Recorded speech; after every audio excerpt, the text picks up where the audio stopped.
Salmo 23 ang salita ng Diyos. Ang Panginoon ay tulad ng isang pastol. Ang Panginoon ang aking pastol, hindi ako magkukulang ng anuman. Tulad ng tupa, pinagpapahinga niya ako sa masaganang damuhan. Patungo sa tahimik na batisan ako'y kanyang inaakay. Panibagong kalakasan ako kanyang binibigyan, pinapatnubayan niya ako sa tamang daan upang siya'y aking maparangalan. Kahit dumaan ako sa pinakamadilim na libis, hindi ako matatakot dahil kayo ay aking kasama.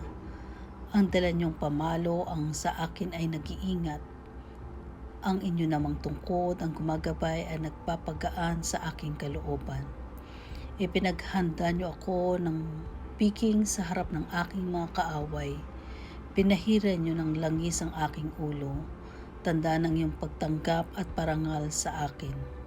At hindi nauubusan ng laman ang aking inuman.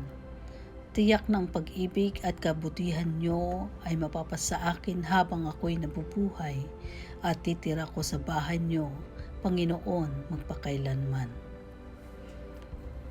Salmo 23, ang salita ng Diyos.